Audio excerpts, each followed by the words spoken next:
بسم اللہ الرحمن الرحیم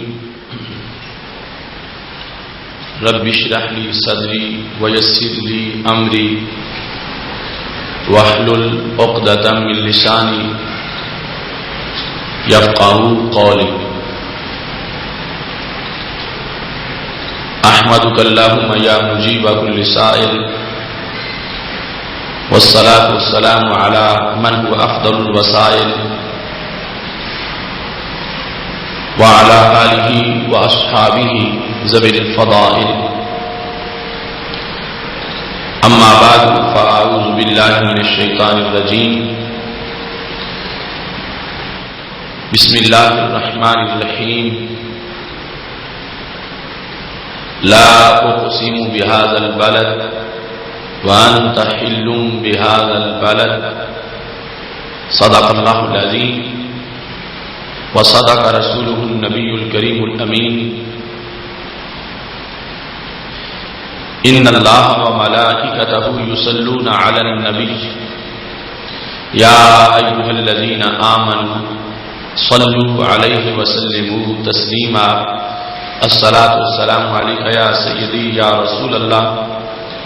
وعلى آلك وأصحابك يا حبيب الله مولاي صل وسلم دائما ابدا على حبيبك خير الخلق كلهم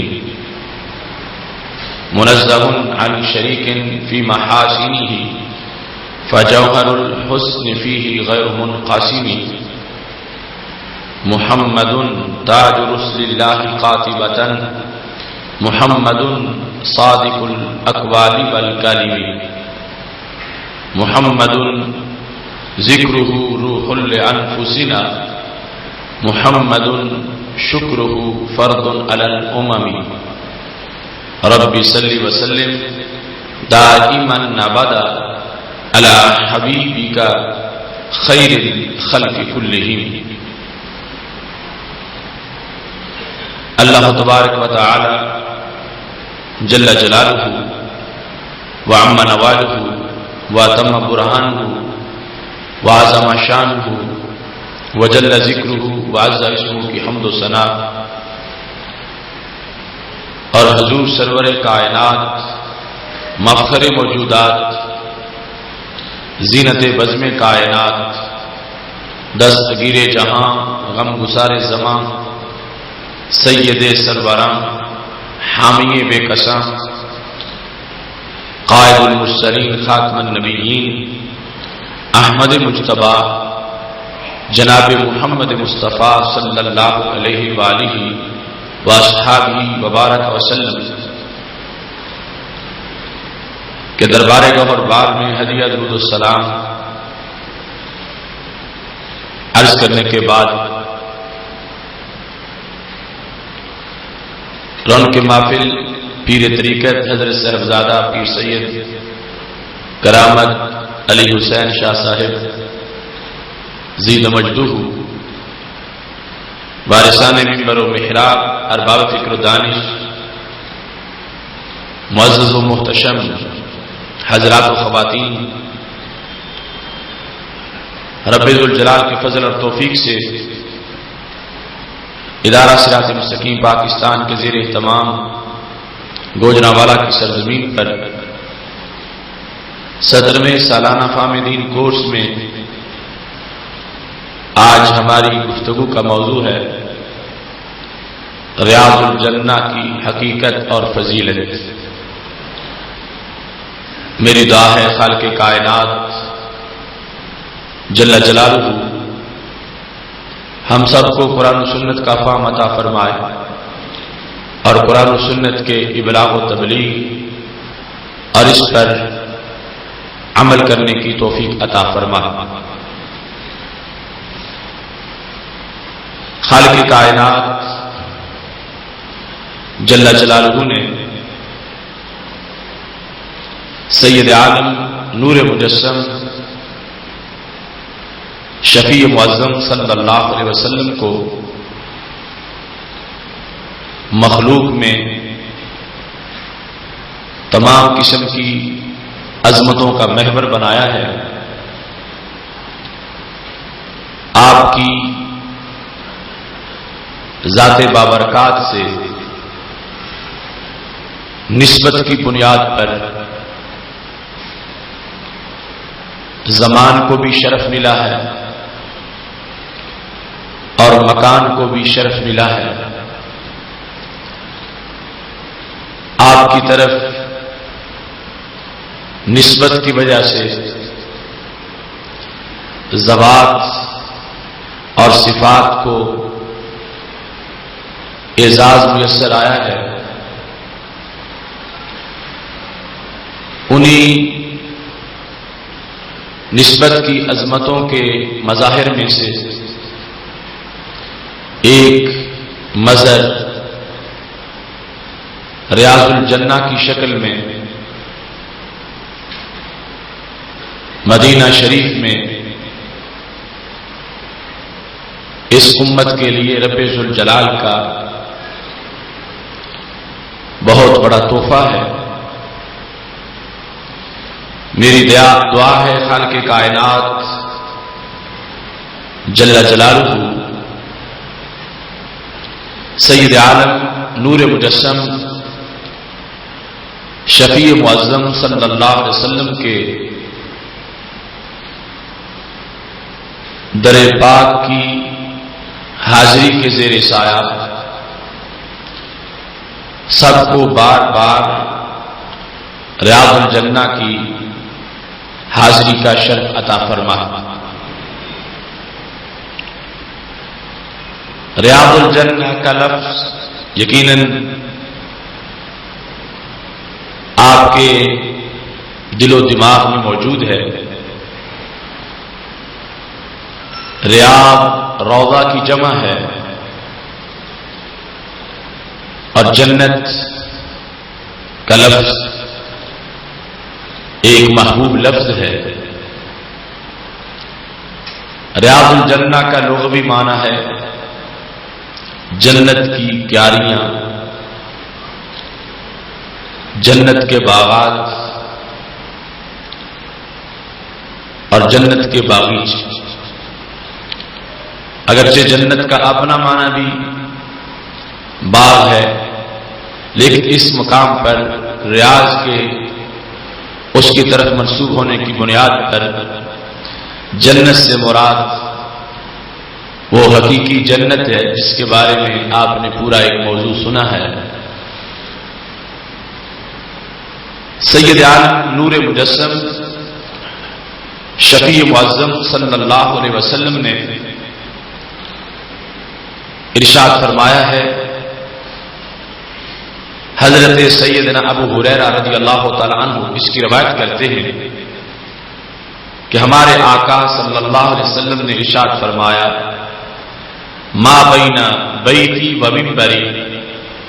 روضۃ من ریاض الجنہ. میرے گھر اور میرے منبر کے درمیان جنت کے باغوں میں سے ایک باغ ہے. میرے گھر اور میرے منبر کے درمیان. بخاری شریف میں یہ حدیث شریف متعدد مقامات پر موجود ہے. حدیث نمبر 6588، حدیث نمبر 1888، حدیث نمبر 1196 اور حدیث نمبر 7335. چار جدا جدا مقامات پر سید عالم نور مجسم شفیع معظم صلی اللہ علیہ وسلم کا یہ فرمان موجود ہے جس میں آپ نے اپنے گھر اور منبر کے درمیان جو جگہ ہے اس کو جنت کے باغوں میں سے باغ کہا. اور ساتھ ہی اسی حدیث شریف کے الفاظ میں آخر میں یہ الفاظ بھی موجود ہیں ومنبری علی حوضی، کہ میرا منبر جو ہے وہ حوض کوثر پہ ہے. جو مسجد نبوی شریف میں منبر ہے اس کو رسول اللہ صلی اللہ علیہ وسلم نے حوض پر بتایا. ریاض الجنہ کو جو ریاض الجنہ کہا جاتا ہے، اس سلسلہ میں الکاشف عن حقائق السنن کے اندر اس کی وجہ بیان کی گئی. کہتے ہیں کہ اس جگہ کو روضہ سے یا ریاض سے جو تعبیر کیا جاتا ہے تو اس کا سبب یہ ہے لأن زوار قبره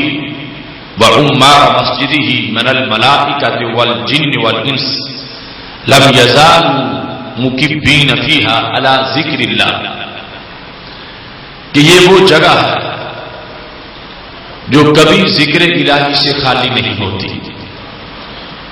اور اس میں 3 مخلوقات جو ذکر میں مصروف رہتے ہیں، اس کے اندر سید عالم نور مجسم شفیع معظم صلی اللہ علیہ وسلم کی دہلیز پر حاضری دینے والے مسلمان، رسول اللہ صلی اللہ علیہ وسلم کی دہلیز پر حاضری دینے والے فرشتے، رسول اللہ صلی اللہ علیہ وسلم کی دہلیز پر حاضری دینے والے جن، انسان، فرشتے اور جن ہمیشہ یہاں پر ذکر میں مصروف رہتے ہیں، اور یہاں تک کہ تینوں کے لحاظ سے یہ کہا گیا اذا صدر منها فریق واردها آخرون، جب ایک جماعت وہاں سے نکلتی ہے تو دوسری داخل ہو جاتی ہے، اور ہر وقت یہ سلسلہ جاری رہتا ہے، اور وہاں رب ذوالجلال کے ذکر میں، درود و سلام میں، اور خالق کائنات جل جلالہ کی بندگی میں یہ مختلف طبقات مصروف رہتے ہیں۔ اس بنیاد پر اس جگہ کو ذکر و فکر کا ایک گلشن کہا جاتا ہے، جس کے اندر متعدد مخلوقات اپنے اپنے انداز میں اپنی حاضری کا اہتمام کرتی ہیں، اور اس میں بطور خاص زوار قبر اور عمار مسجد کہ پہلے نمبر پر وہ لوگ جو رسول اللہ صلی اللہ علیہ وسلم کے روضہ پاک کی زیارت کے لیے گئے، وہ انسان، وہ فرشتے، وہ جن، اور پھر مسجد نبوی شریف میں عبادت کی خاطر جو گئے وہ اس مقام پہ اکٹھے ہوتے ہیں جس مقام کو ریاض الجنہ سے تعبیر کیا جاتا ہے۔ یہ بھی یاد رکھنا، عربی زبان اور اردو زبان حروف تہجی اکثر مشترکہ، اور لفظ ضاد کا امتیاز یہ ہے کہ اردو زبان کے اندر لفظ ضاد ہے، اور عربی کی شناخت یہ ہے، اسے کہا جاتا ہے لغت الناطقین بالضاد، ان کی زبان کہ جن کے حروف تہجی میں سے ایک حرف ضاد ہے۔ لہذا ہم جس وقت عربی زبان کے اندر اس کا ذکر کریں گے تو اس کو ریاض الجنہ کہیں گے، اور جب اردو میں اپنی زبان میں بولیں گے تو اس کو ریاض الجنہ کہیں گے، یعنی ہماری بولی میں ضاد ہے۔ جس طرح آپ کسی کا نام بتاتے ہو کہتے ہیں اس کا نام محمد افضل ہے اور یہ ارض پاک ہے، اس میں ضاد بولا جاتا ہے، یہ ہماری زبان کے لحاظ سے۔ لیکن عربی زبان کی تمام تاریخ کے اندر پہچان یہ ہے کہ یہ وہ زبان ہے جس میں ضاد کا حرف موجود ہے، اس واسطے عربی زبان کے اندر جس وقت اسی کو بولا جائے گا تو پھر ریاض الجنہ کہا جائے گا، اور اردو میں ہم ترجمہ کرتے وقت اس کو ریاض الجنہ یا روضہ کے الفاظ کے ساتھ تعبیر کرتے ہیں۔ یہ وہ بنیادی امتیاز ہے عربی زبان کا، جس کی وجہ سے تلاوت میں بھی فرق ہے، اور غیر المغضوب علیہم ولا الضالین کا جو تلفظ ہے وہ عربی تلفظ ہے، اور اگر اس کو کوئی غیر المغضوب پڑھتا ہے تو وہ قرآن کو اردو میں پڑھنے کی کوشش کر رہا ہے، چونکہ اردو میں ضاد ہے، عربی زبان میں ضاد نہیں ہے۔ عربی زبان کی پہچان یہ ہے کہ لغت الناطقین بالضاد۔ ریاض الجنہ کے لحاظ سے جو سید عالم نور مجسم شفیع معظم صلی اللہ علیہ وسلم نے فرمایا ہے، میرے گھر اور میرے ممبر کے درمیان جنت کے باغوں میں سے باغ۔ اس حدیث کے الفاظ بیت کی جگہ متعدد اور بھی ہیں. یوں بھی ہے کہ رسول اللہ صلی اللہ علیہ وسلم نے فرمایا ما بین حجرتی و منبری روضۃ من ریاض الجنہ، میرے حجرہ شریف اور میرے منبر کے درمیان جو جگہ ہے وہ جنت کے باغوں میں سے ایک باغ ہے. ایسے ہی یہ بھی ہے ما بین قبری و منبری روضۃ من ریاض الجنہ، میری قبر اور میرے منبر کے درمیان کی جو جگہ یہ جنت کے باغوں میں سے باغ ہے. آج سے بھی علماء کے متعدد اقوال ہیں. اس سلسلہ میں حضرت شیخ عبدالحق محدث دہلوی رحمۃ اللہ علیہ نے اشیاء اللمعات میں ان کی تفصیل کی اور پھر تفصیل کے بعد جو تحقیقی فیصلہ تھا وہ صادر فرمایا. ایسے امام قسطلانی نے مواہب الدنیا میں بھی متعدد اقوال پیش کرنے کے بعد اس کے بعد ان میں تطبیق کی. سب سے پہلا قول یہ ہے کہ اس کو ریاض الجنہ اس لیے کہا جاتا ہے کہ یہاں جو انسان بندگی کرتا ہے تو عام مقامات سے اس کا ثواب زیادہ ملتا ہے اور اس کا وہ عمل اس کے جنت جانے کا سبب بن جاتا ہے. اس بنیاد پر اس کو جنت کا باغ یا جنت کے باغات کہا جاتا ہے. جس عمل کی بنیاد پر جہاں کثرت ثواب کی وجہ سے انسان کو جنت ملتی ہے اس جگہ کو، اس مکان کو اس کے شرف کی بنیاد پر ریاض الجنت کے ساتھ تعبیر کیا جاتا ہے. اس کی متعدد مثالیں حدیث شریف کے اندر موجود ہیں. جس طرح سید عالم نور مجسم شفیع معظم صلی اللہ علیہ وسلم نے یہ ارشاد فرمایا ہے الجنت تحت اقدام الامہات، کہ جنت ماؤں کے قدموں کے نیچے ہے. تو اس کا مطلب یہ نہیں کہ واقعی جنت قدموں کے نیچے آباد ہے، اوپر قدم ہے. اس کا مطلب تمام محدثین کے نزدیک یہ ہے کہ جس وقت کوئی انسان ماں کی خدمت کرتا ہے، اچھا سلوک کرتا ہے اور آداب اور عزت کے تقاضے پورے کرتا ہے تو اس کا یہ عمل اس انسان کے جنت جانے کا سبب بن جاتا ہے. جو چونکہ ماں کی خدمت انسان کو جنت پہنچاتی ہے اس واسطے یہ کہہ دیا گیا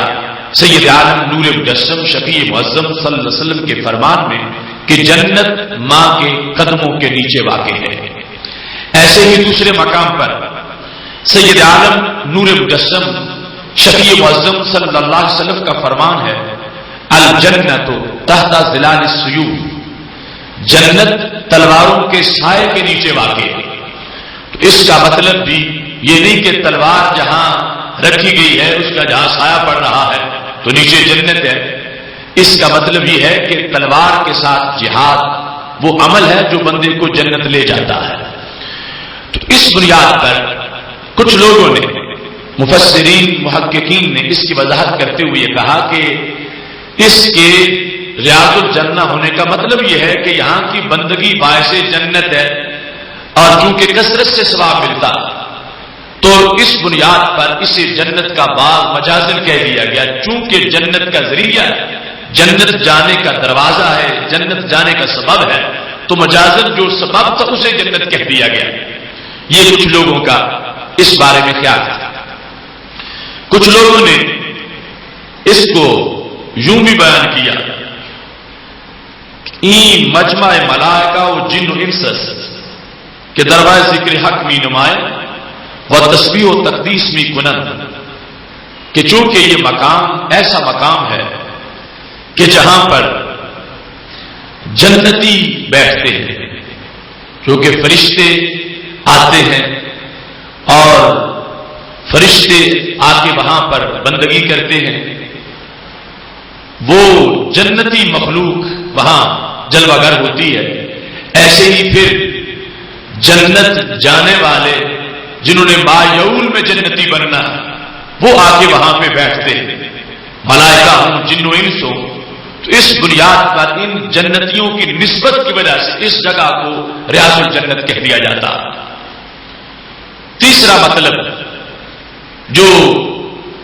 راجع مطلب اور صحیح ترین مطلب ہے وہ یہ ہے کہ یہ جتنا ایریا ہے یہ سارے کا سارا جنت کا ایریا ہے. یعنی حقیقت میں یہ لفظ جو سید عالم نور مجسم شفیع معظم صلی اللہ علیہ وسلم نے ارشاد فرمائے ہیں ان کا حقیقی معنی لیا جائے. پہلے دونوں معنی مجازی کہ چونکہ اعمال جنت جانے کا سبب بنتے ہیں تو ان اعمال کی بنیاد پر اسے جنت کا باغ کہہ دیا گیا. چونکہ بیٹھنے والے جنتی ہیں تو نسبت کی بنیاد پر انہیں جنت کا باغ کہہ دیا گیا. ان دونوں اقوال کے مقابلے میں جو صحیح ترین قول حضرت شیخ عبدالحق محدث دہلوی رحمۃ اللہ علیہ نے تو یہاں تک کہہ دیا ان ہر دو سخن ضعیف بس کہ پہلے دونوں باتیں ضعیف باتیں ہیں کہ اس بنیاد پر یہ کہنا کہ یہ اس لیے ریاض الجنت ہے کہ یہاں کا عمل بندے کو جنت لے جاتا ہے یا وہ جنتیوں کی نسبت کی وجہ سے اس کو ریاض الجنہ کہا جاتا ہے. ان دونوں کو ضعیف قول قرار دیتے ہوئے اشیاء اللمات شرح مشکات شریف کے اندر حضرت شیخ عبدالحق محدث دہلوی نے یہ کہا کہ یہاں وجہ خاص ہے جس کی بنیاد پر اس کو ریاض الجنہ کہا جاتا ہے. عام جگہوں کو ریاض الجنہ نہیں کہا جاتا. تو فرمانے لگے نیکی تو کہیں کی بھی ہو وہ جنت جانے کا باعث ہے. نیکی جہاں بھی کوئی کرے وہ نیکی اس کو جنت لے جائے گی. جس وقت وہ نیکی اپنی پوری قوت کے ساتھ موجود ہوگی تو پھر کوئی اس جگہ کی خصوصیت واضح نہیں ہوتی. اگر اس بیس سے اس کو ریاض الجنہ کہا جائے کہ وہاں نیکی کرنے سے وہ نیکی بندے کو جنت لے جاتی ہے تو دنیا میں جس مسجد میں بھی نماز پڑھی جائے وہ نماز بندے کے لیے جنت جانے کا باعث ہوگی. جس جگہ بھی کوئی تلاوت کرتا ہے وہ تلاوت اس کے جنت جانے کا سبب بن سکتی ہے. جس جگہ بھی کوئی تسبیح و تحلیل کرتا ہے تو وہ بندگی کر رہا ہے قارئ ثواب ہے اور جنتیوں والا کام ہے اور اس عمل سے وہ انسان جنت میں داخل ہو سکتا ہے. تو اس بنیاد پر انہوں نے کہا کہ جو وجہ بیان کی جا رہی ہے پھر ساری کائنات کو ریاض الجنہ کہنا چاہیے. صرف اس جگہ کو ریاض الجنہ خاص ایک اصطلاح کے لحاظ سے کیوں کہا جاتا ہے تو انہوں نے کہا اس واسطے یہ ماننا پڑے گا کہ باقی پوری زمین سے اس جگہ کو ایک اختصاص حاصل ہے جو باقی مقامات کو حاصل نہیں. وہ یہ کہ یہ بین ہی جتنی جگہ ہے یہ عین جنت کی جگہ ہے. اس میں پھر آگے دو صورتیں. ایک یہ صورت ہے کہ یہ ٹکڑا جنت سے نازل ہوا اور دوسرا یہ ہے کہ اگرچہ پہلے جنت نہیں تھا لیکن بعد میں جنت کا بنا دیا گیا عین جنت سے نازل ہوا. اس لحاظ سے بھی امام کستلانی کا یہ قول موجود ہے کہ جس طرح رب ذوالجلال نے حضرت ابراہیم علیہ السلام کے لیے جنت کا ایک تحفہ عطا کیا ایسے ہی خالق کائنات جل جلالہ نے ہمارے آقا صلی اللہ علیہ وسلم کو بھی جنت کا تحفہ عطا کیا. ایک تحفہ حضرت خلیل علیہ السلام کا ہے اور ایک تحفہ حضرت حبیب علیہ السلام کا ہے. حضرت خلیل سیدنا ابراہیم علیہ السلام کے لیے جنت کا تحفہ کیا تھا؟ وہ حجر اسود جو کہ بیت اللہ کے کونے میں لگا ہوا وہ عین جنت سے اور پھر جنت میں چلا جائے گا. جس طرح رب ذوالجلال نے اپنے خلیل علیہ السلام کو یہ تحفہ دیا ہے اس طرح رب ذوالجلال نے اپنے حبیب حضرت محمد مصطفیٰ صلی اللہ علیہ وسلم کو ریاض الجنہ کی شکل میں یہ تحفہ عطا فرمایا ہے. لہذا اس مطلب کے مطابق جو راجح ترین مطلب ہے کہ یہ اتنی جگہ جس کو ریاض الجنہ کہا جاتا ہے یہ جنت ہی کا ٹکڑا اور جنت سے اس کو دنیا پر نازل کیا گیا ہے. اور سید عالم نور مجسم شفیع معظم صلی اللہ علیہ وسلم کی عظمت کے پیش نظر یہ ٹکڑا گناہگاروں کو عطا کر دیا گیا ہے. اور پھر جس وقت حشر برپا ہوگا باقی سب دنیا فنا ہو جائے گی یہ پھر بھی اپنی جگہ برقرار رہے گا اور طیبہ کے سوا سب باغ پامالے فنا ہوں گے.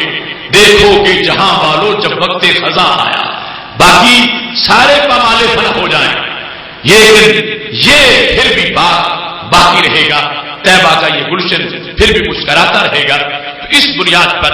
حضرت شیخ عبدالحق محدث دہلوی رحمۃ اللہ علیہ نے اور دیگر بہت سے محققین نے کہا کہ یہاں پر اس کا حقیقی معنی مراد لینا چاہیے، اور حقیقی معنی مراد لینے سے یہ مطلب واضح ہوگا کہ یہ ٹکڑا اب بھی جنتی ہے اور اسی طرح اس کو جنت میں پہنچا دیا جائے گا۔ اس پر بطور خاص دلیل پیش کرتے ہوئے کہ یہ ٹکڑا بہن ہی اٹھایا جائے گا اور تباہ نہیں ہوگا، اس کو جنت میں پہنچایا جائے گا۔ دو دلیلیں محققین نے پیش کی کہ اس حدیث شریف میں جو صحیح بخاری شریف میں موجود ہے، اگلا حصہ یہ ہے کہ ہمارے نبی علیہ الصلوۃ والسلام نے فرمایا وَمِنبَرِي عَلَىٰ حَوْضِي، ممبر میرا حوض پر ہے۔ حوض کون سا؟ جنت کا، وہ حوض کوثر۔ تو اس سے دلیل پکڑتے ہوئے نے کہا کہ جب یہی ممبر حوض پر ہے، اس بنیاد پر یہ سارا ایریا جو اس کو اسی طرح جنت میں پہنچا دیا جائے گا، کیونکہ حوض وہ جو جنتی مخلوق ہے اس کے لحاظ سے اس کی تعیین ہو رہی ہے کہ یہ اسی طرح رب ذوالجلال اس علاقے کو جنت میں پہنچائے گا۔ اور دوسری دلیل یہ ہے کہ وہ استن حنانہ جس کا تذکرہ آپ نے کئی بار سنا ہوگا کہ سید عالم نور مجسم شفیع معظم صلی اللہ علیہ وسلم لکڑی کے ایک ستون کے ساتھ ٹیک لگا کے خطبہ دیتے تھے، وہ کھجور کا تنا تھا۔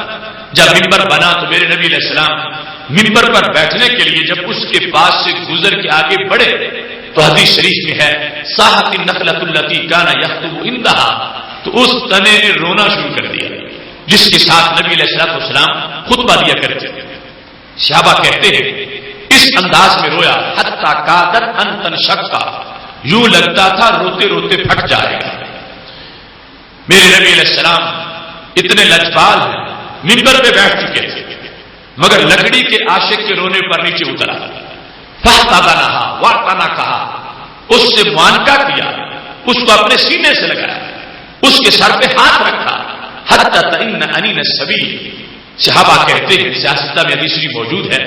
وہ تنا یوں آہستہ آہستہ روتے روتے چپ ہوا جیسے بچھڑا ہوا بچہ ماں کے سینے سے لگ کے چپ کر جاتا ہے۔ اب اس کے بعد جب وہ خاموش ہو گیا تو ہمارے نبی علیہ السلام نے باقاعدہ اس سے مذاکرات کیے کہ چاہو تو تمہیں پھر اسی باغ میں بھیجتا ہوں جہاں کبھی تم اگے تھے، تو اب بھی بھیجتا ہوں، تم پھر سرسبز و شاداب ہو جاؤ، تمہارے پتے نکل آئیں گے، تم پہ کھجوریں بھی لگیں گی، اور اگر چاہو تو میں تمہیں آج ہی جنت میں پہنچا دیتا ہوں۔ سنن کبریٰ بہقی کے اندر جو الفاظ ہیں مذاکرات کے، اتنا فیض مل چکا تھا اس لکڑی کو جس کو احساس بھی ہے کہ میرے محبوب مجھ سے دور ہوئے ہیں، پھر پتا بھی ہے کہ قریب بلانے کا طریقہ کیا ہے، پھر یہ بھی خبر ہے کہ اب قریب آ چکے ہیں۔ پھر جس وقت نبی علیہ السلام نے فرمایا جو چاہو لے لو، چاہو تو ابھی پھر گلشن میں پہنچ جاؤ گے، ہرے بھرے ہو جاؤ گے، تم پہ پھل لگے گا، اور چاہو تو جنت میں پہنچاتا ہوں، جنتی تمہارا پھل کھاتے رہیں گے۔ تو اس نے کہا اختار باقی علی الفانی، مجھے فانی چیز نہیں چاہیے، مجھے باقی چیز چاہیے، کہ جنت میں اگر آج ہی بناتے ہو تو پھر تو جنت تو ہمیشہ رہے گی، تو میں بھی ہمیشہ رہوں گا،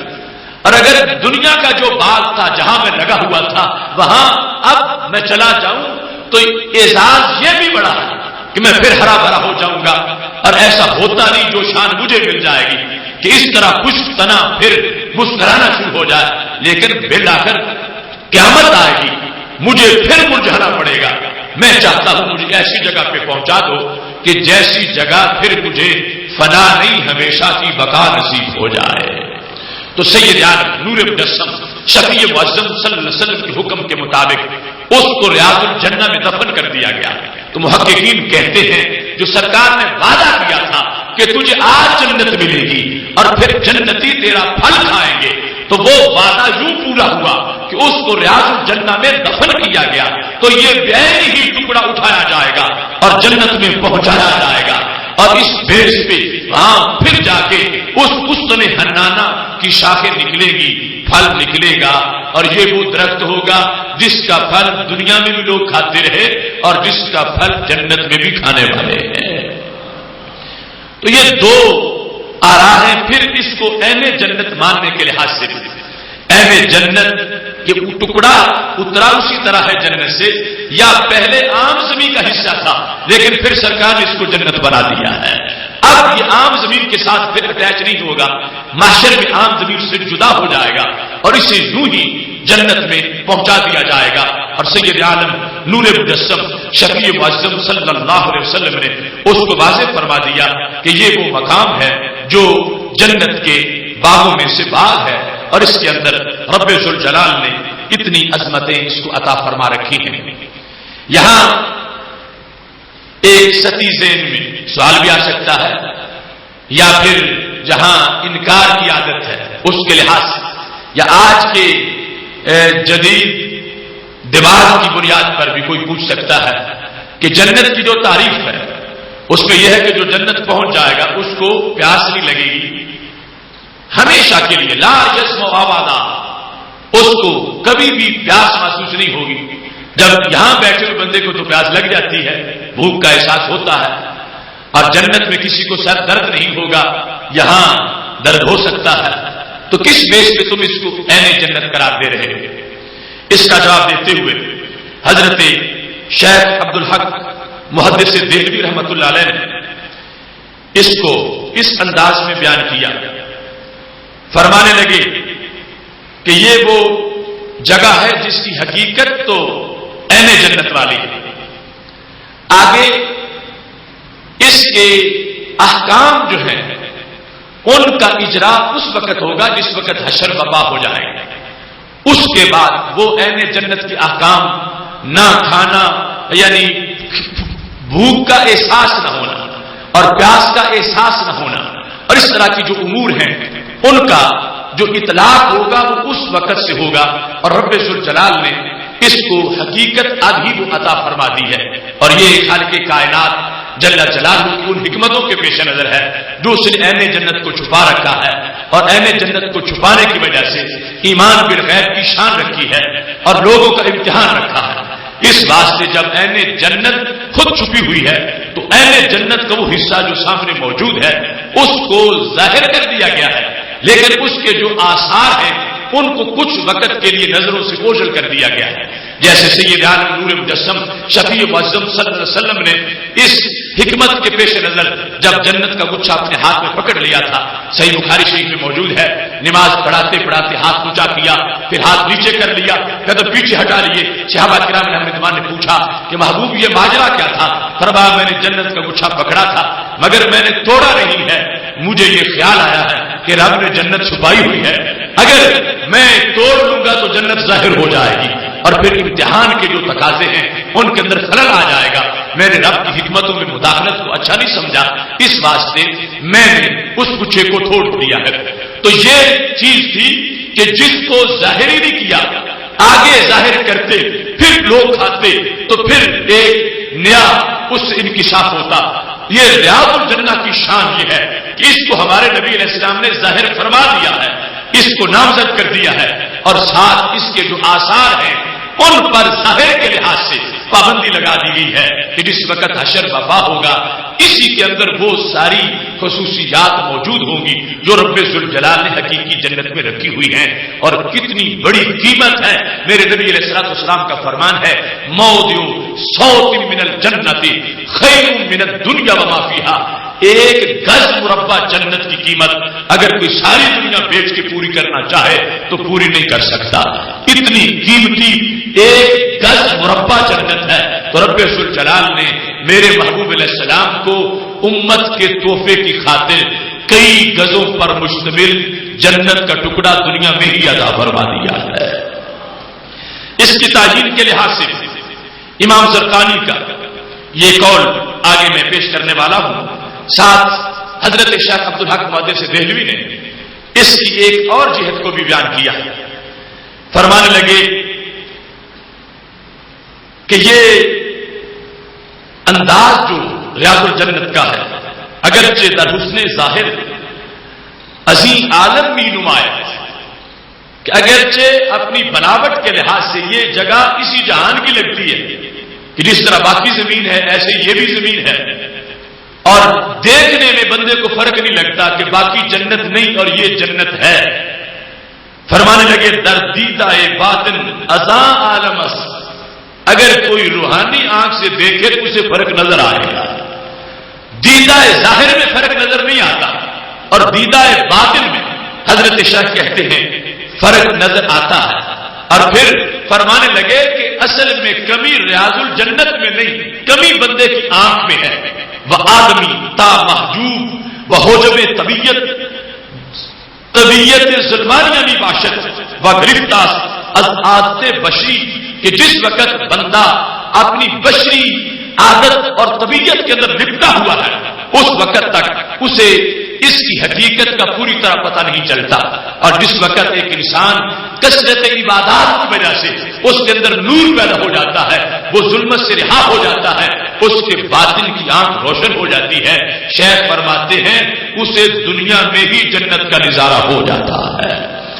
تو امتحان کے پیش نظر اس کو محجوب بنا دیا گیا، اوپر حجابات ہے، حقیقت بیان کر دی میرے محبوب علیہ الصلوۃ والسلام نے۔ اور یہ بھی ایمان بالغیب کا حصہ ہے کہ اگر سامنے ویسے جنت لگتی ہو تو پھر ماننے والے کا کمال کیا ہے؟ اس کو ریاض الجنت کمال یہ ہے کہ لگتی ظاہری زمین کی طرح تھی، لیکن چونکہ سرکار نے فرمایا ہے کہ جنت کے باغوں میں سے باغ ہے، امتی نے تسلیم کر دیا ہے۔ اب اس بنیاد پر اسے پردے میں رکھا رب ذوالجلال نے، اور سرکار نے اعلان کر دیا جس نے سرکار کے کہنے پر اس کو 100% جنت مان لیا ہے تو اس کو اس چیز کا بھی ثواب ملے گا کہ اس نے اپنے حواس پر اعتماد نہیں کیا، اس نے محبوب کے فرمان پر اعتماد کیا ہے۔ اگرچہ اپنی آنکھ دیکھ کر کچھ اور کہہ رہی تھی، لیکن اس نے کہا سرکار نے فرق بیان کر دیا ہے تو سرکار کے فرق کو میں نے فرق سمجھنا ہے۔ جنت میں دنیا میں زمین و آسمان سے زائد کا فرق ہے، اور یہ مسئلہ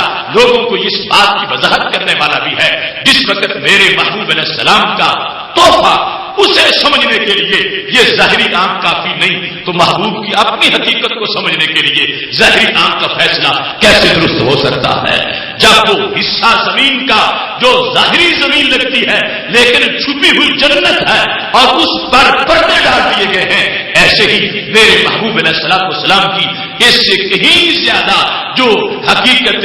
جسمانی ہے اس کا انداز ہے۔ رب ذوالجلال نے اپنے نور پر لباس بشر کا پردہ ڈالا ہے، اور یہ امتحان ہے اس انسان کا کہ یہ رب ذوالجلال کے نور کے مطابق اپنا کس طرح کا یقین رکھنے والا ہے۔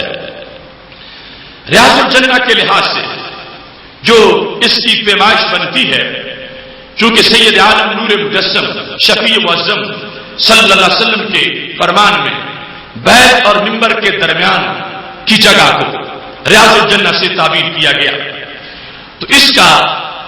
اندازہ امام زرقانی نے کہا قدرها 53 ذراع، 53 ہاتھ اس کی لمبائی، نبی علیہ الصلوۃ والسلام کے حجرہ سے لے کر منبر تک 53 ہاتھ 53، اور اس میں عربی زبان میں انسانی ہاتھ جس کو کہا جاتا ہے وہ تقریباً گز کے قریب ہوتا، تو 53 گز اس کی تعیین کی گئی۔ اور دوسرا قول ہے 54 جس کے اندر 54 کا انداز بھی بیان کیا گیا، اور بعض نے کہا اس کو مزید تھوڑا بیان کرتے ہوئے اس کی حقیقت اور تعین کے لحاظ سے امام زرقانی نے فیصلہ کیا اب جو صورتحال ہے اس کے مطابق یہ تقریباً 35 گز کے لحاظ سے اس کا تعین بنتا ہے، اور کہتے ہیں اختلاف اس بنیاد پر ہے کہ جس وجہ سے بعد میں آ کر جب رسول اللہ صلی اللہ علیہ وسلم کے روضہ پاک کی دیوار بنی تو اس کا حصہ کچھ تقسیم ہوا، اب اس حجرہ مبارک کی بیرونی دیوار جو ہے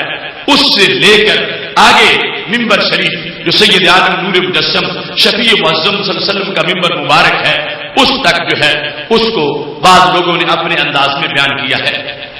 یہاں پر تقدس کا اتنا لحاظ رکھا امت نے کہ سید عالم نور مجسم شفیع معظم صلی اللہ علیہ وسلم کے بیان کردہ اس فضیلت کو جس میں آپ نے اسے واضح طور پر جنت کے باغوں میں سے باغ کہا اور عمل کی ویلیو کو اور عمل کی حیثیت کو اجاگر کیا، تو تمام سفر نامے امت کے تمام کتابیں زیارت کی حج و عمرہ کے لحاظ سے جس قدر بھی جس صدی میں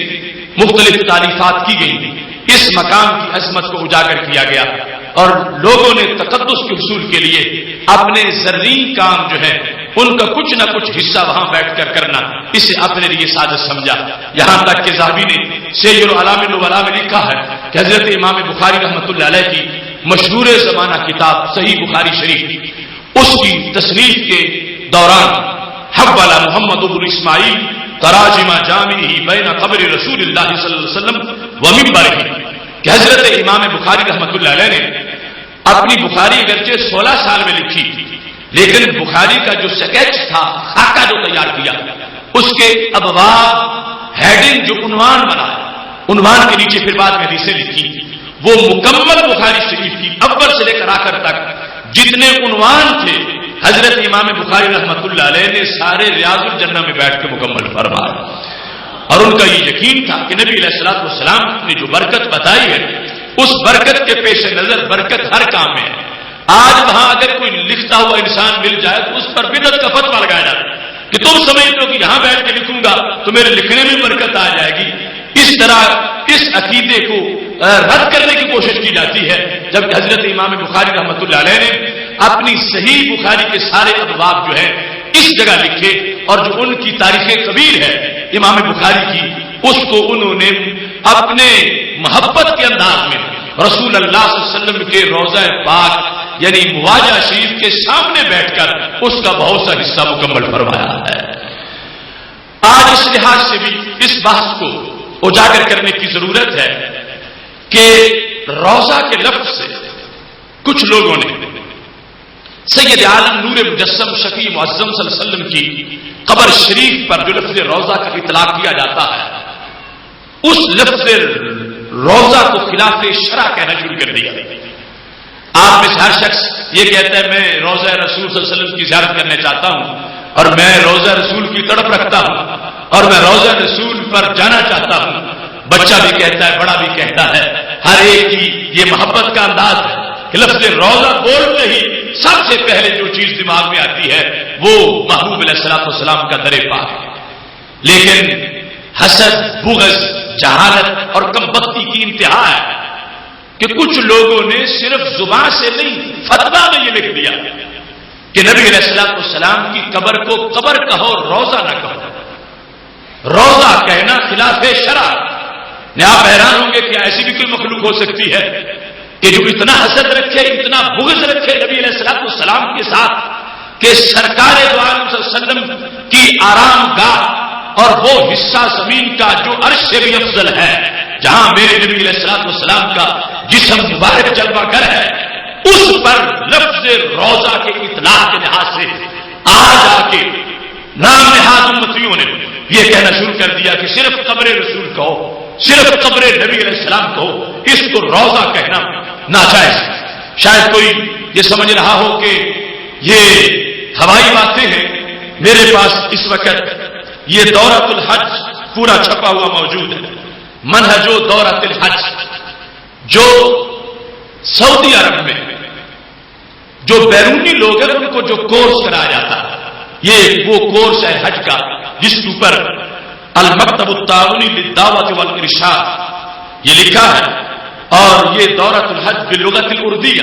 اردو زبان کے اندر جو وہاں ہمارے بھائی کام کرنے جاتے ہیں اور وہاں ایک پورا شعبہ ہے ان کو بدعقیدہ بنانے کا، اس کو مکتب تعاونی دعوت والارشاد کا کہا جاتا ہے. جو ان لوگوں کی دعوتیں کرتے ہیں ان کو بلا کے لے جاتے ہیں، ان کو مختلف وظیفوں سے مختلف چیزوں سے مائل کرتے ہیں اور جب وہ وطن واپس لوٹ کے آتا ہے تو اپنے عقیدے کی بہت سی چاندنی دے چکا ہوتا ہے یا پھر شک اور وہم کا مریض ہو چکا ہوتا ہے. یہ وہاں پر باقاعدہ ایک علمی یتیم خانہ ہے کہ جس کے اندر لوگوں کو وہاں پر بدعقیدہ بنایا جاتا ہے. اب اس کا یہ کورس ہے چھپا ہوا جس کے اندر صفحہ نمبر 38 پہ یہ لکھا ہے، جہاں پر مدینہ شریف کے امور کو بیان کیا گیا کہ مدینہ شریف جانا ہو تو پھر کس طرح جانا ہے. یہ وضاحتیں کی گئی کہ نبی علیہ السلام کی نیت نہیں کرنی، مسجد نبوی کی نیت سے جانا، اور ساتھ یہ بھی کہا گیا کہ یہ کوئی ضروری بھی نہیں ویسے ہی حج ہو جاتا ہے. اور لکھتے لکھتے یہاں پر جو صفحہ نمبر 38 پہ جس چیز کو لکھا گیا جو بطور خاص آج کے موضوع کے لحاظ سے اس کی وضاحت بڑی ضروری ہے. اس میں نبی اکرم نور مجسم شفیع معظم صلی اللہ علیہ وسلم کے روضہ پاک جو قبر شریف کی جگہ ہے جس پر امت متفق ہے کہ وہ جگہ عرش مقدس سے بھی افضل ہے. یہ صفحہ نمبر 38 پر یہ لکھا ہے اہم تنبیہ، نوٹ دے کر کے یہ ساری باتوں میں سے ضروری بات ہے، اس کو ذہن میں رکھنا. اہم تنبیہ کے سامنے کیا لکھا ہے؟ قبر رسول صلی اللہ علیہ وسلم کو روضہ کہنا حدیث رسول صلی اللہ علیہ وسلم کی صریح خلاف ورزی ہے. قبر رسول صلی اللہ علیہ وسلم کو روضہ کہنا حدیث رسول صلی اللہ علیہ وسلم کی صریح خلاف ورزی ہے. اب ایک تو یہ ظلم ہے کہ روضہ کہنے سے روکا، اور دوسرا یہ فراڈ ہے کہ اسے حدیث کے سہارے سے روکا. کہ قبر رسول صلی اللہ علیہ وسلم کو روضہ کہنا یہ حدیث رسول صلی اللہ علیہ وسلم کی صریح خلاف ورزی ہے. صریح خلاف ورزی، معمولی خلاف ورزی بھی نہیں، صریح خلاف ورزی ہے. لہذا تم میں سے ہر بندہ ان کے نزدیک حدیث کی خلاف ورزی کرنے والا، حدیث کو ترک کرنے والا منکر حدیث ہے، اور معاذ اللہ اتنے بڑے جرم کا ارتکاب کرنے والا کہ وہ سرکار دو علیہ وسلم کے فرمان کو مسترد کر رہا. اور یہ کون ہے کہنے والے؟ یہ پوری دنیا کے مسلمان سوائے ان مسلط لوگوں کے جن کا ایک خاص مزاج ہے، ان کے سامنے ان کی حیثیت انہیں خود پتا ہے. باقی وہاں کے لوگ بھی یہاں کے لوگ بھی عرب ممالک سے آئے ہوئے ہوں یا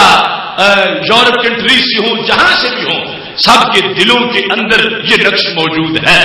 اور کوئی قبہ خضرا کہتا ہے، کوئی گنبد خضرا کہتا ہے، کوئی روضۃ الرسول کہتا ہے. وہ کہتے ہیں قبہ خضرا بھی مت کہو، گنبد خضرا بھی مت کہو، روضہ رسول بھی مت کہو. عام لفظ جو دوسروں کے لیے بولا جاتا ہے وہ یہ بھی بولو. عام قبر ہو کہتے ہو زید کی قبر، عمر کی قبر، بکر کی قبر، تو کہو نبی کی قبر. معاذ اللہ یہاں یعنی روضہ کے رد کے لحاظ سے اگرچہ قبر نبی علیہ السلام کا جو لفظ ہے وہ اس کا اطلاق جائز ہے، موجود ہے، لیکن جس کی نفی کی جا رہی ہے بات اس کے لحاظ سے ہے کہ چلتے چلتے انہوں نے آہستہ آہستہ یہ اب جو ہر سال دین بدلتا ہے اس کے لحاظ سے انہوں نے یہ بھی کہہ دیا کہ امت میں چونکہ ہر جگہ روضہ کا لفظ بولا جاتا ہے تو کہتے ہیں انہوں نے کہا روضہ یہ نہیں جہاں نبی علیہ السلام جلوہ گر ہے، یہ تو قبر ہے، اس کو روضہ مت کہو. اور ساتھ یہ حدیث شریف جو ہم بیان کر رہے ہیں اس حدیث شریف کو ذکر کر دیا کہ آپ صلی اللہ علیہ وسلم نے اپنے گھر اور ممبر کے درمیان والی جگہ کو روضہ قرار دیا ہے، نہ کہ اپنے گھر کو. دلیل دیکھو کہ آپ نے اپنے گھر اور ممبر کے درمیان والی جگہ کو روضہ کہا ہے، اپنے گھر کو روضہ نہیں کہا. تو اس واسطے یہ کہنے لگے کہ آپ کی قبر مبارک حجرہ عائشہ صدیقہ رضی اللہ تعالی عنہا میں ہے، اس لیے اس سے احتراز کیا جائے، اسے روضہ نہ کہا جائے. روضہ وہ ہے جو درمیان ہے حجرے کے اور ممبر شریف کے درمیان جو جگہ ہے وہ روضہ ہے. نبی علیہ السلام کی قبر مبارک والی جگہ کو روضہ کہنا معاذ اللہ ان کے نزدیک حدیث کی صریح خلاف ورزی ہے. اب اس چیز کو میں آپ کے سامنے بیان کرنا چاہتا ہوں کہ کہاں سے یہ سوچ آئی اور کہاں امت مسلمہ کی حقیقی سوچ موجود ہے. اگر تھوڑا سا بھی انسان کو سوچنے کا سلیقہ ہو تو مسجد نبوی شریف سے اگر میرے نبی علیہ السلام کی نسبت کی منفی کر دی جائے تو پیچھے کیا بچتا ہے؟ مدینہ شریف کو جو سید عالم نور مجسم شفیع معظم صلی اللہ علیہ وسلم کی نسبت سے عظمت ملی ہے، اور اگر سرکار کی نسبت اور عظمت سرکار کی وجہ سے نہ مانی جائے تو پھر پیچھے کیا حیثیت باقی رہ جائے گی؟ جو عظمت ہے اس خاک کی وہ ساری کی ساری تو میرے محبوب علیہ السلام کے دم قدم سے ہے. خود کہا تھا اے اللہ تو نے حضرت ابراہیم علیہ السلام کے کہنے پر مکہ کو حرم بنایا تھا، انی حرمت المدینہ حراما، میں نے مدینہ شریف کو حرم بنا دیا ہے. روضہ کے اطلاق کے لحاظ سے یہ بات ذہن میں رکھنی چاہیے. یہاں پر جو ریاض الجنہ کو روضہ کہنے کی سبب امت نے بیان کیا، اگر وہ پڑھو گے تو پھر پتا چلے گا کہ جن کی صدقے، جن کی وجہ سے، جن کے طلبوں کی نسبت سے عام زمین جنت کا باغ بن گئی ہے، تو جہاں وہ پیکرے پر نور خود جلوہ گر ہے، وہ جنت کا کتنا بڑا باغ ہوگا۔ اس سلسلہ میں امام قسطلانی نے مواہب الدنیا میں وضاحت کی، یعنی یہ امت کا جو شروع سے عقیدہ آ رہا، اب بگڑا ہوا عقیدہ کیا ہے کہ روزہ کہنا حدیث کی خلاف ورزی ہے، اور جو تسلسل کی عقیدہ آ رہا ہے اس عقیدے کی وضاحتیں کیا ہیں۔ اس مقام پر امام قسطلانی نے اس کی یہ وضاحت کی کہ یہاں پر روزہ کا اطلاق جو ہے وہ اس لیے کیا جاتا ہے، کہتے کان مشیہ صلی اللہ علیہ وسلم حیثما مشى ظہرت البرکات مع ذلک کلہ، کہ ہمارے نبی علیہ الصلوۃ والسلام مرکز برکات ہیں، آپ جس وقت کسی جگہ بھی تشریف لے جاتے ہیں وہاں اس جگہ کو برکتیں میسر آ جاتی ہیں اور برکات کا ظہور ہوتا ہے۔ من بدء ظہورہ الی حین وفاتہ، نبی علیہ الصلوۃ والسلام کی ولادت باسعادت سے لے کر آپ کے وصال تک جہاں جہاں بھی آپ تشریف لے گئے ہیں، آپ کا قدم مبارک لگا ہے، آپ کی نسبت سے رب ذوالجلال نے ہر مقام کو برکتیں عطا فرمائی ہیں۔ یہاں تک کہا کہ آپ کی وجہ سے آپ کی امی جان کو عصمت حاصل ہوئی ہے، سیدہ آمنہ طیبہ طاہرہ رضی اللہ تعالی عنہا، ان کو رب ذوالجلال نے عصمت عطا فرمائی، اور آپ کی وجہ سے حضرت حلیمہ سعدیہ رضی اللہ تعالی عنہا کو عصمت مل گئی، اور چلتے چلتے یہاں تک کہا حتی الاتان، وہ سواری جس پر سیدہ حلیمہ رضی اللہ تعالی عنہا ہمارے نبی علیہ السلام کو لے کے بیٹھی تھی، رب ذوالجلال نے آپ کی نسبت سے اس سواری کو بھی عصمت عطا فرما دی ہے، اور کہنے لگے یہاں تک کہ وہ جگہ جہاں سواری نے قدم رکھے، التی تجر الاتان یدہا علیہا تقدر من نسبتہا، کہ جہاں بھی وہ سواری قدم رکھتی تھی، جہاں حضرت حلیمہ سعدیہ محبوب علیہ السلام کو جس سواری پر لے کے بیٹھی ہوئی تھی، جس مقام پر بھی وہ سواری قدم رکھتی تھی اس جگہ کو بھی برکت ملتی تھی۔ امام قسطلانی کہتے ہیں برکت کا اندازہ کیا تھا، جہاں رکھتی تھی قدم وہی زمین پہ سبزہ اگاتا تھا۔ یہ تمہید بیان کر رہے ہیں کہ ریاض الجنہ کو ریاض الجنہ کیوں کہا جاتا ہے، کہ ہمارے نبی علیہ السلام کی نسبت عظمت کی دلیل، آپ کی وجہ سے آپ کی امی جان عزیز سیدہ طیبہ طاہرہ حضرت آمنہ رضی اللہ تعالی عنہا، آپ کی وجہ سے حضرت حلیمہ سعدیہ رضی اللہ تعالی عنہا کو عصمت ملی، اور آپ کی وجہ سے عصمت کا انداز کیا ہے، سواری تک عصمت جا پہنچی، اور سواری سے قدم تک پہنچی، اور قدم سے جہاں جہاں بھی وہ سواری قدم رکھ رہی تھی وہاں وہاں زمین سرسبز و شاداب ہوتی جا رہی تھی۔ یہ صفحہ نمبر 598 ہے مواہب الدنیا جلد نمبر 4۔ اس کے بعد اب کہتے ہیں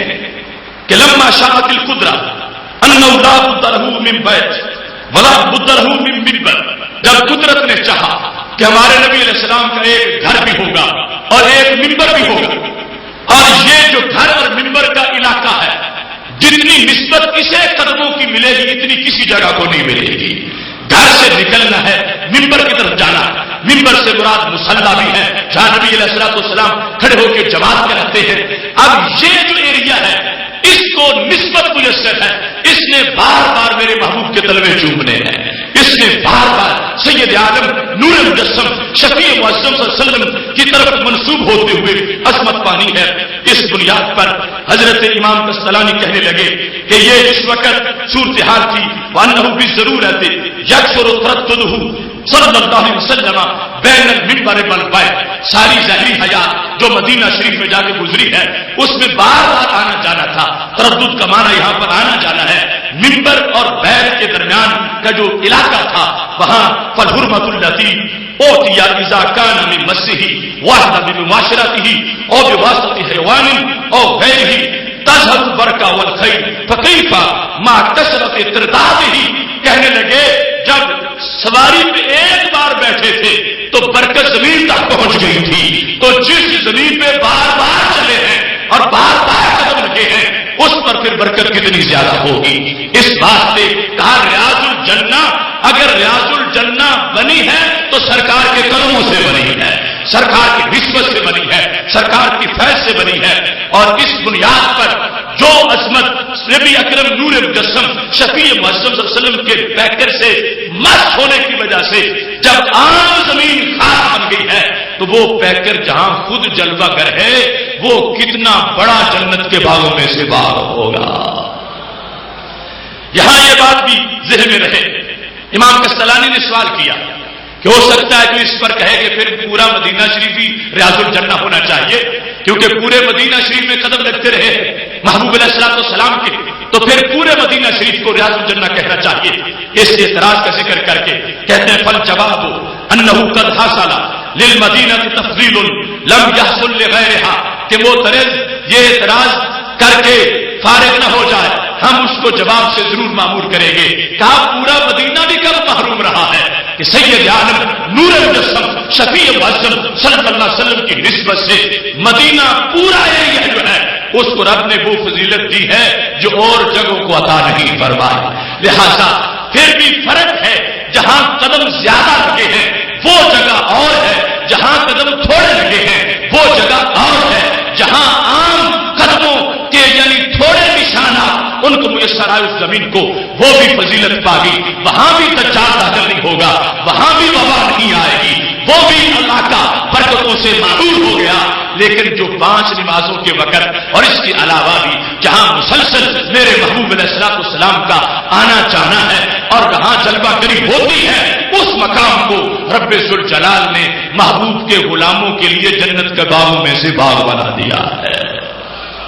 کچھ لوگ آج یہ دلیل دیتے ہیں پھر گھر میں زیادہ وقت گزرتا تھا تو پھر گھر کو ہونا چاہیے تھا, کیونکہ بات تھی امت کے اعزاز کے خاطر کہ امت کو چانس ملے وہاں بیٹھنے کا, امت کو موقع ملے وہاں عبادت کرنے کا. تو گھر ہے میرے محبوب علیہ الصلوۃ والسلام کا. جب ظاہری حیات میں تھے پھر وہ پردے کے احکام جو گھر کے لیے ہوتے ہیں اور پھر فرما دیا اللہ کے نبی علیہ السلام کی جس وقت روح نکلتی ہے جو جس جگہ وہی روح نکلتی ہے وہی ان کی قبر شریف ہوتی ہے, پھر وہ آپ کی خاص آرام گاہ ہے. تو امت کے لیے وہ جگہ چاہیے تھی جہاں جانے کی اجازت ہو, جہاں سارے جا کے بیٹھ سکے, جہاں نماز پڑھی جائے, تلاوت ہو سکے. اس بنیاد پر بطور خاص یہ نہیں کہ جہاں رہائش پذیر رہے ماشاءاللہ وہاں برکتیں نہیں تھی, وہاں برکتیں کئی گنا زیادہ تھی, لیکن لوگوں کے فائدے کے لیے جہاں تک لوگوں کی رسائی ہو سکے میرے محبوب علیہ السلام کے تحفہ کے طور پر رب ذوالجلال نے آپ کی امت کو جنت کا یہ ٹکڑا عطا فرما دیا ہے. یہاں اس چیز کو ذہن میں رکھنا کہ سید عالم نور مجسم شفیع معظم صلی اللہ علیہ وسلم کی نسبت سے یہ جو عظمت بیان ہو رہی ہے, امام کستلانی کہتے ہیں لِأَنَّهُ جَاءَتِ الْبَرْكَةُ مُتَنَاسِبَةً لِتَكْرَارٍ, یہ برکت سرکار کی وجہ سے آئی ہے. لِتَكْرَارِ تِلْكَ الْخُطْوَاتِ الْمُبَارَكَةِ, خطبہ کہتے ہیں 2 قدموں کے درمیانی جگہ کو قدم رکھنا اٹھانا پھر رکھنا, یہ خطبہ ہے. فرما سرکار کے جہاں پر بار بار قدم آئے اس کی وجہ سے اس کو ریاض الجنہ بنایا گیا. فالقرب من تلك النسمة المرتفع لا خفاء فيه الا على ملحد عمل بصیرہ. امام کستلانی آج سے صدیوں پہلے کہنے لگے اگر کوئی شخص ریاض الجنہ کو سرکار کے قدموں کی خیرات نہیں مانتا تو کہنے لگے وہ ملحد بے دین ہے, عمل بصیرہ ہے, وہ نابینا انسان ہے, اس کے دل کی آنکھیں بند ہو چکی ہیں. جس کی دل کی آنکھیں کھلی ہیں اسے ماننا پڑے گا اگر ریاض الجنت کو جنت بنایا ہے تو میرے نبی کے طلبوں نے بنایا ہے.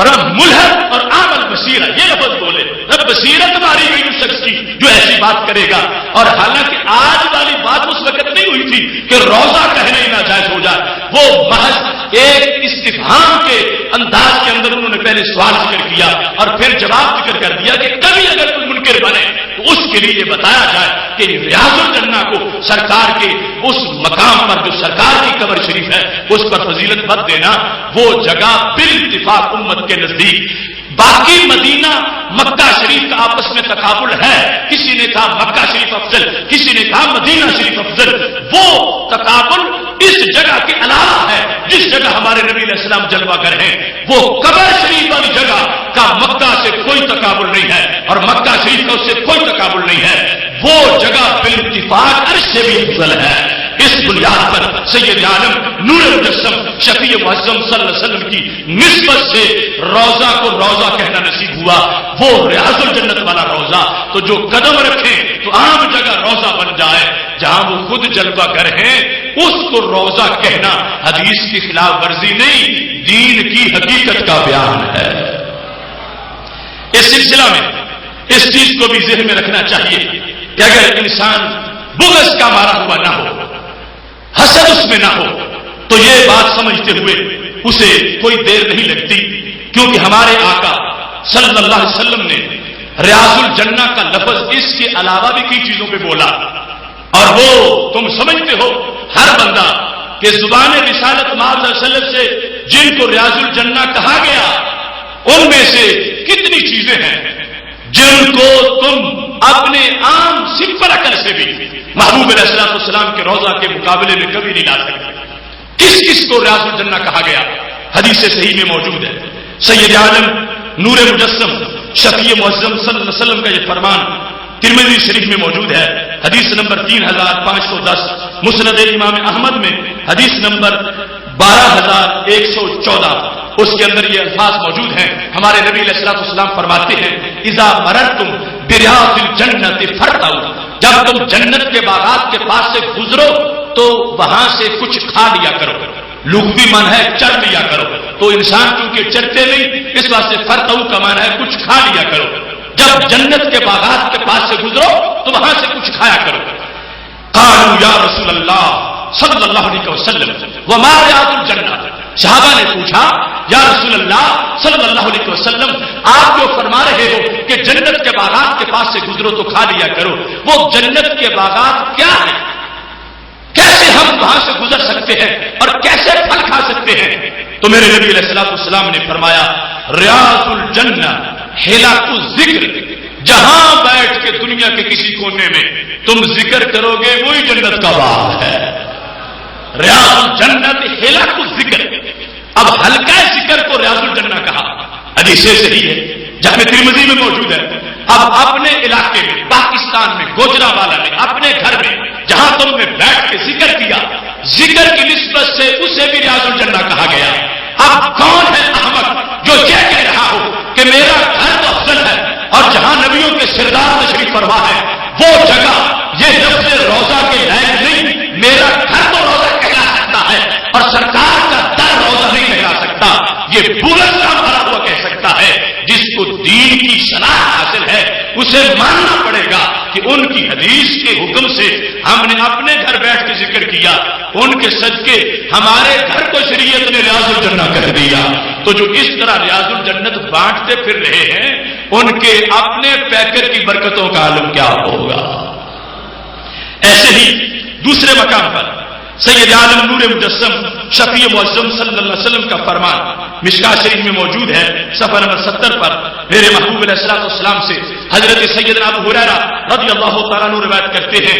یہ ارشاد فرمایا جب تم جنت کے باغات سے گزرتے ہو تو کچھ کھا لیا کرو۔ صحابہ نے پوچھا وما ریاض الجنہ، محبوب یہ تو بتا دو کہ جنت کے باغات ہیں کہاں؟ جنت کے باغات کے پاس سے گزرو تو پھل کھا لیا کرو، یہ کہاں واقع ہے؟ یہ عام ذہن یہ تھا کہ جنت آسمانوں پر ہے تو باغات بھی پھر وہی ہوں گے اور وہاں جانا تو پھر قیامت کے بعد ہوگا، دنیا میں ہم کیسے پھل کھا سکتے ہیں؟ جب پوچھا گیا وما ریاض الجنہ یا رسول اللہ صلی اللہ علیہ وسلم جنت کے باغات کیا ہیں؟ تو میرے محبوب علیہ الصلوۃ والسلام نے فرمایا المساجد، مسجد جنت کے باغات ہیں۔ ہر مسجد جنت کا باغ، ہر مسجد جنت کا باغ، جو تم نے اپنے ہاتھوں سے زمین معین کی وہ جنت کا باغ بن گئی۔ پہلے عام پلاٹ تھا، جنت کا باغ نہیں تھا۔ یہ شان ہے میرے نبی علیہ الصلوۃ والسلام کی، قدم رکھا تھا انہوں نے ساری زمین مسجد بن گئی، لیکن پھر اپنی امت کو اختیار دے دیا جہاں تم مشورہ کر کے جتنا پلاٹ وقف کرو گے اتنے پر سٹمپ لگے گی یہ جنت کا باغ بن گیا ہے۔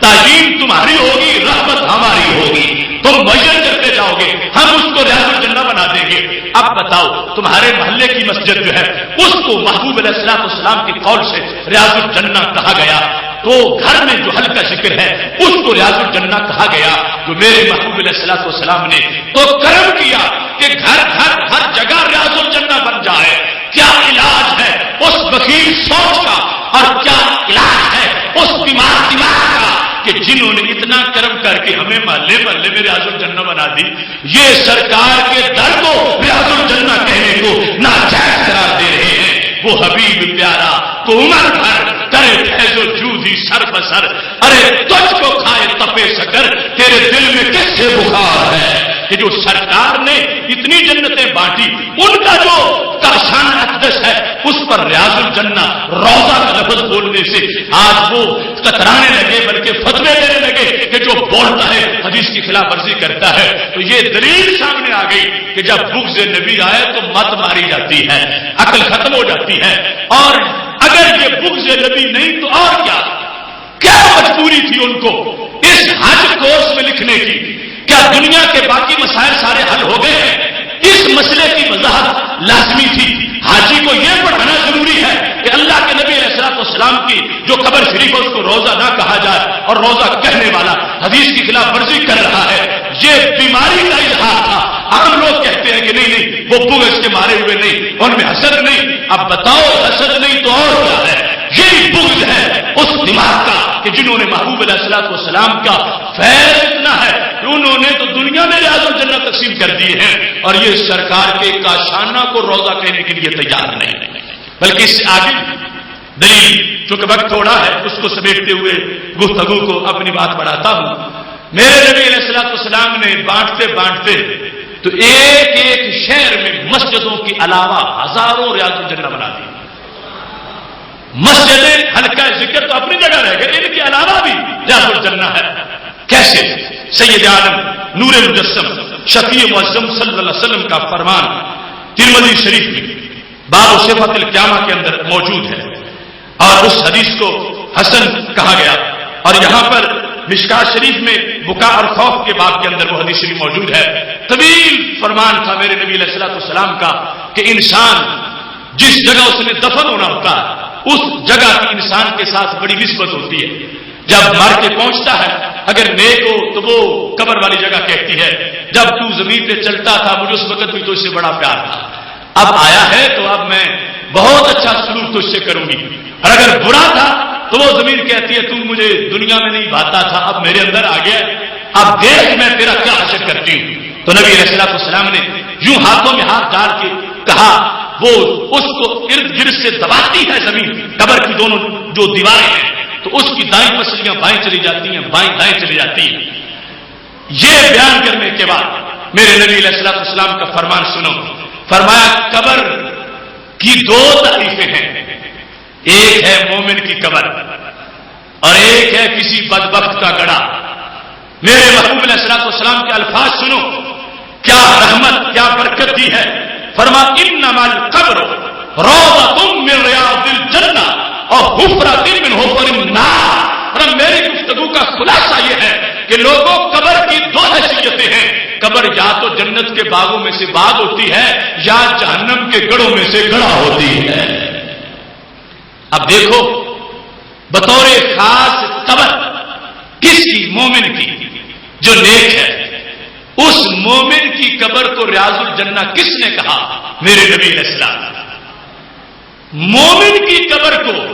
سرکار نے مومن کی قبر کو ریاض الجنہ کہا۔ کاش کہ کچھ بھی دماغ ہوتا ہے ان بدبختوں کا تو احسان مان جاتے۔ نجدیوں کلمہ پڑھانے کا بھی احسان گیا، وہ فرما رہے ہیں میرے غلام کی قبر بھی روضہ ہے،